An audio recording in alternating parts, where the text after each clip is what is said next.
Well, this is Corncod One of Nationalist News and Notes. Well, it looks as if the Republican thought police have come down on Representative Steve King of Iowa. Gee, a week ago it was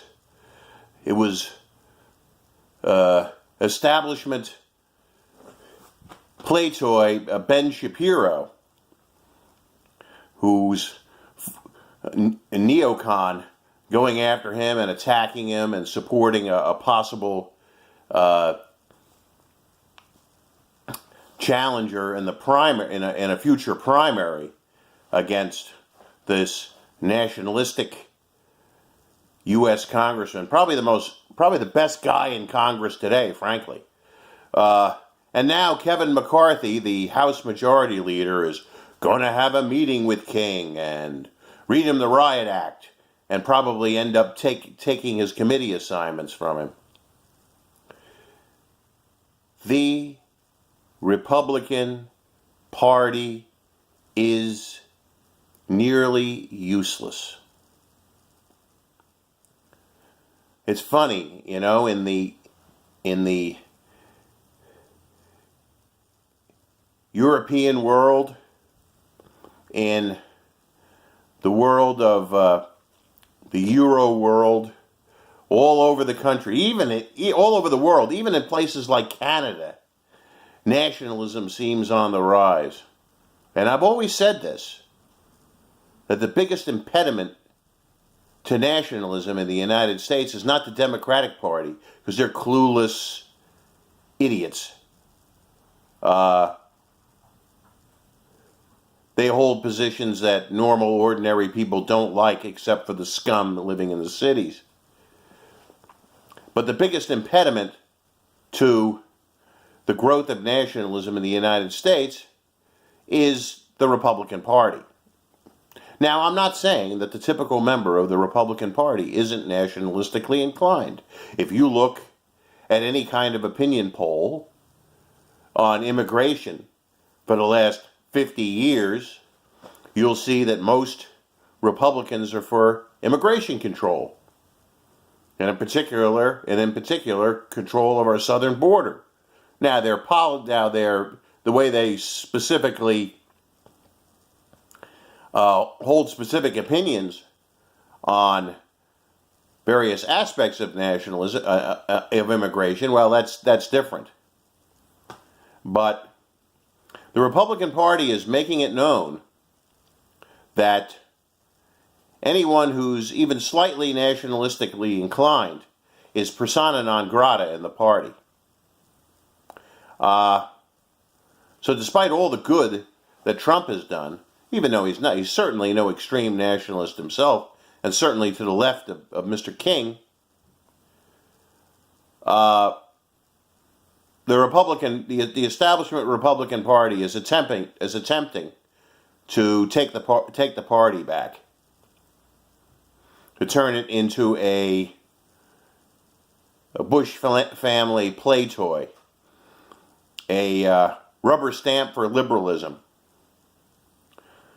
An intelligent wag once called the Republican Party is just a slowdown of liberalism. It's just like the old House of Lords. It could slow the passage of a bill through Parliament, but it couldn't get rid of it. It couldn't stop it.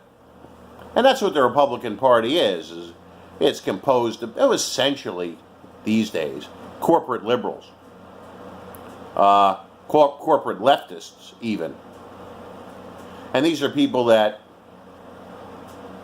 have no sense of national identity, have no sense of ethnic or racial loyalty of any kind, or even religious loyalty of any kind. They're internationalists. And this is an event that's a great learning tool for, people who are overly optimistic about what Donald Trump could do to the Republican Party. And don't get me wrong, I'm a Trump supporter. But the attack on Steve King, started by leftists, of course, and then taken up by Republicans, corporate neoliberal leftists. That is the typical Republican. You know, if people harbored any illusion or even slight optimism that we could take over this party, that nationalists can easily gain control of this party, it's kind of sad in a way, because I think the typical man on the street Republican is 10 times more nationalistic than Republican elected officials. Republican elected officials, 90% of them are basically, for all practical purposes, liberal leftist scum. At best, neoliberals, at worst, neo-Marxist. So I think nationalists in America, whether they be of the civic or the ethno-racial variety, are really going to have to sit and consider the usefulness of the Republican Party as a vehicle for their aspirations. Now, what I think interestingly enough, I think some good can come out of this. I think it may come to the point where Congressman King might have the stuff. I don't know. I've read about him for years. I've followed him for years. I've admired him for years. As I wonder if he has the stuff to be the political leader of nationalism in the United States. I've also thought that, Paul Gosar of Arizona might fill that role. And former Kansas Secretary of State,